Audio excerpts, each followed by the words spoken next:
It's 2 o'clock in the afternoon on June 8th, 1967, and an American Navy ship is burning in the Mediterranean. Strafed, napalmed, torpedoed. 34 sailors are dead. 171 more are wounded. 205 casualties out of a crew of 294. 7 out of every 10 men on board. But the jets overhead aren't Egyptian. They aren't Soviet. They belong to America's closest ally in the Middle East. And when the survivors finally made it home, they say their own government told them to stay silent. This is the USS Liberty, one of the most decorated crews in United States Navy history for a single action. And, to this day, the only major attack on an American naval vessel never publicly investigated by Congress. 2 governments officially call it a tragic case of mistaken identity. Many of the survivors never accepted that. Neither did the Secretary of State, who was in office that year, nor the Director of the National Security Agency, nor, according to his own sworn affidavit, the Navy lawyer who wrote the official verdict. In the next few minutes, we'll reconstruct the attack minute by minute, hear what the declassified tapes actually say and what they don't, and follow the paper trail of an investigation that lasted exactly 1 week. It starts 4 days earlier with a war that redrew the Middle East. On June 5th, 1967, Israel launched a surprise strike against Egypt, and the 6-day war began. Within hours, the Egyptian Air Force had lost roughly 300 aircraft. Most of them destroyed on the ground, still parked in rows. Within days, the Jordanian and Syrian air forces were gone too. Washington's official position was strict neutrality. But neutrality doesn't mean blindness. And that's where the Liberty comes in. 2 questions could not be answered from a briefing room. Would this pull in the Soviet Union, who had armed the Egyptian military? And how far did Israel intend to go? Sinai only, or Damascus, or Cairo? The United States needed to hear the war for itself. The USS Liberty was a converted Second World War freighter, 455 feet long, her deck crowded with antennas instead of weapons. Officially, a technical research ship. In reality, a floating listening post working for the National Security Agency, not the CIA, as the story is often told. On board, Arabic and Russian linguists, intelligence technicians, a small marine detachment. Her defenses were 450 caliber machine guns. Against jet aircraft, that is decoration.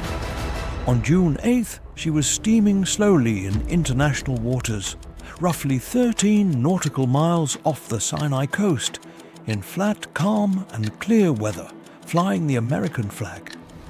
Israeli reconnaissance aircraft passed over her repeatedly that morning. Survivors counted at least half a dozen passes, close enough that men on deck waved. Here's the first twist.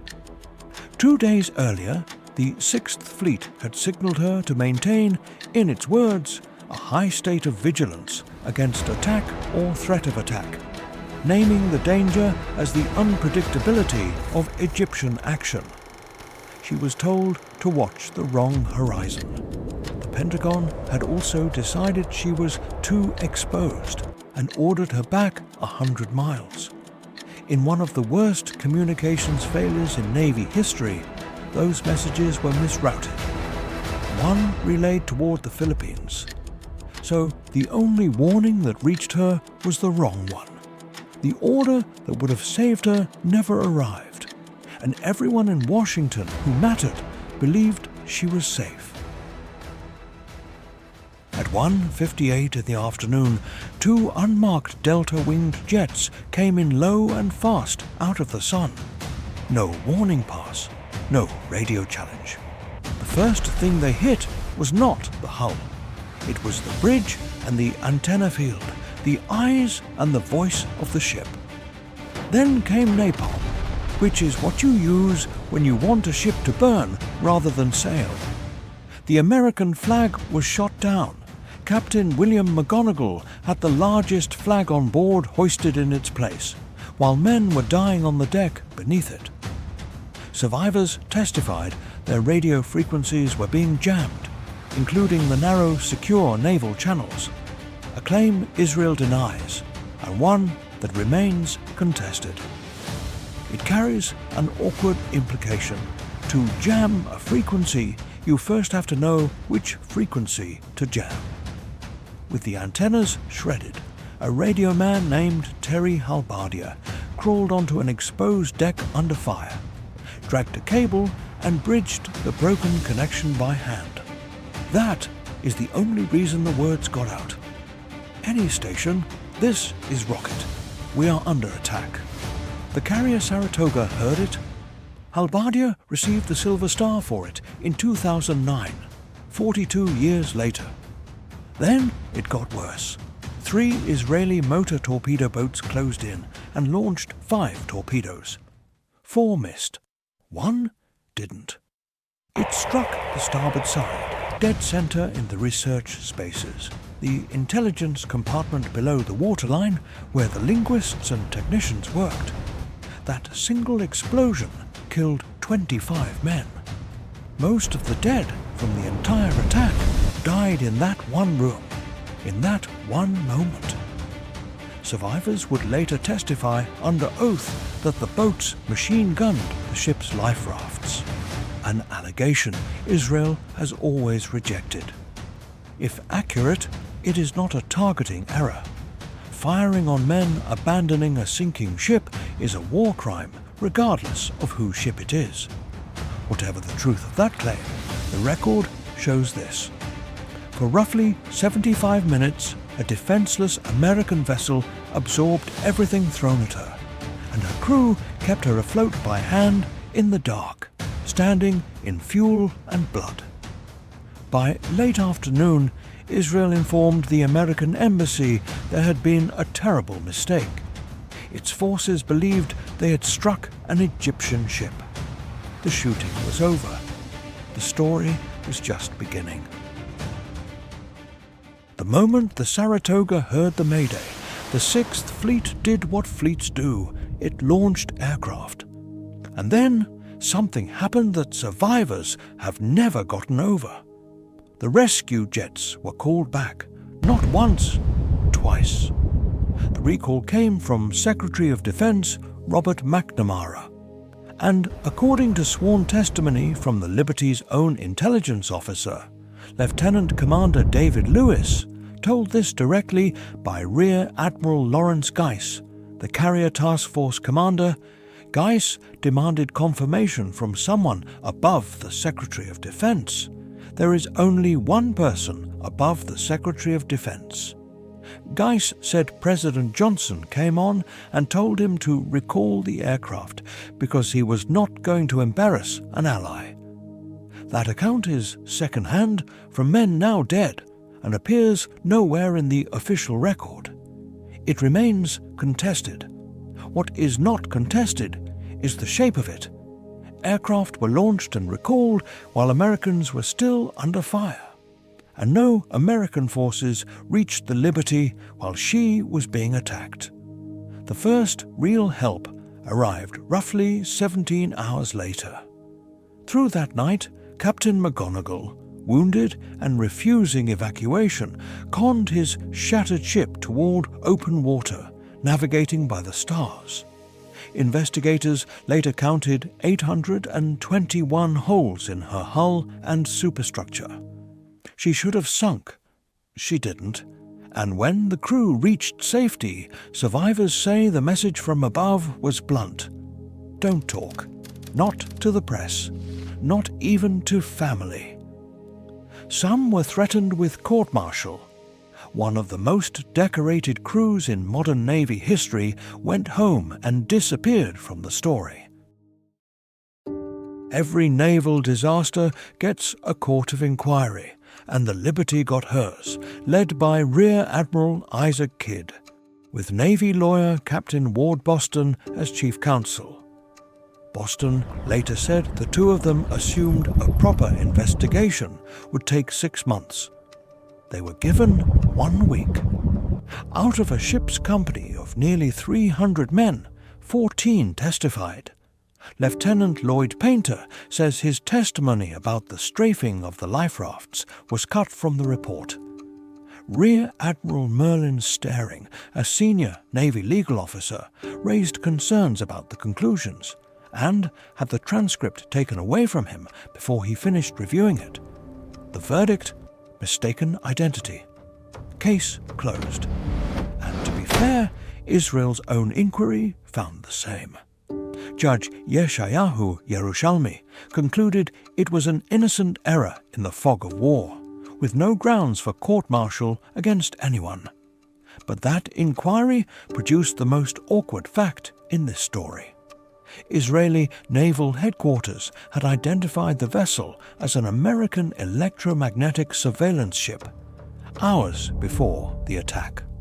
The information was lost, never passed to the air controllers who directed the strike, never passed to the torpedo boats. Then there's the identification itself. Israel said its forces mistook the Liberty for the El Qusair, an Egyptian transport that displaced about 2,600 tons. The Liberty displaced roughly 4 times that, was nearly 200 feet longer, and carried her name and hull number in Latin letters. Israel apologized and paid for the dead in 1968, the wounded in 1969, and the ship itself in 1980, 13 years late. And Captain McGonigal did receive the Medal of Honor, but not at the White House from the President, as tradition demands. It was handed to him quietly at the Washington Navy Yard by the Secretary of the Navy. The citation describes an unprovoked attack in international waters, and never names the country that fired the torpedo. To this day, the official records file his award under the Vietnam era for an action off the coast of Egypt. Then in 2004, Ward Boston, the inquiry's own chief counsel, by then a retired captain in his 80s, signed a sworn affidavit stating that President Johnson and Secretary McNamara ordered Admiral Kidd to conclude the attack was mistaken identity. In Boston's words, despite overwhelming evidence to the contrary, the man whose job was to write the official story swore under oath that the official story was written for him.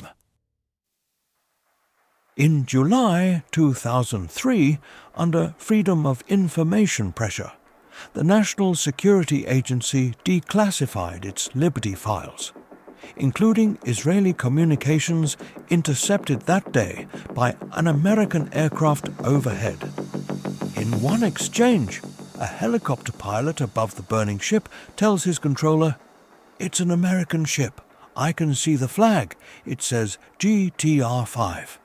One detail gets misreported constantly. Those transcripts are helicopter pilots, recorded after the torpedo strike, not the attacking jets."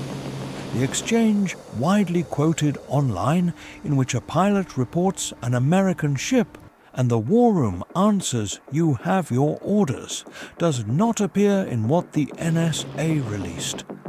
And defenders of the official account make a fair point about timing.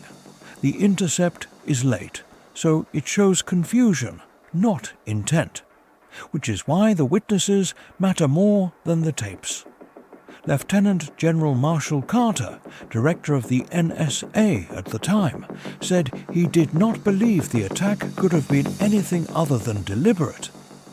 Dean Rusk, Secretary of State in 1967, wrote that he was never satisfied with the Israeli explanation, that he didn't believe them then and didn't believe them to that day.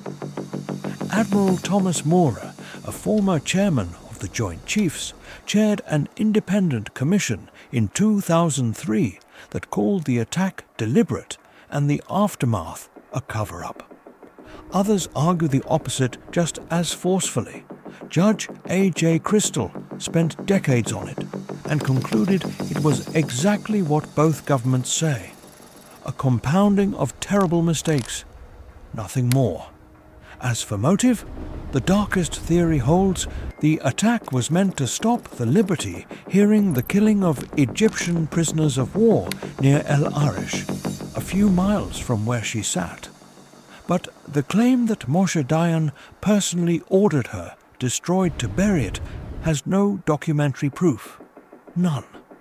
That one is inference, and this story is strong enough without inflating it, which leaves one fact standing above the argument. Congress has investigated nearly every major attack on American forces in modern history: Pearl Harbor, the Pueblo, the Stark, the Cole. The Liberty? Never. And in June 2026, on the 59th anniversary, Congressman Thomas Massie stood on the floor of the House with surviving crew members in the room and asked for that investigation again. And then they can have their justice. Whatever you believe happened in those 75 minutes, the deeper story is what happened afterward. How an official record gets written, who gets to write it, and what it costs the men who lived it when the record and their memory don't match. The survivors still gather every June 8th. They are in their 80s now, and there are fewer of them each year asking for the same thing they asked for in 1967. Not revenge, a hearing. If you want the deeper context behind America's relationship with Israel, how it was built, and why it holds, our series on that story is on screen now. Drop your verdict in the comments. Mistake or something more. And subscribe for History Told with the Receipts.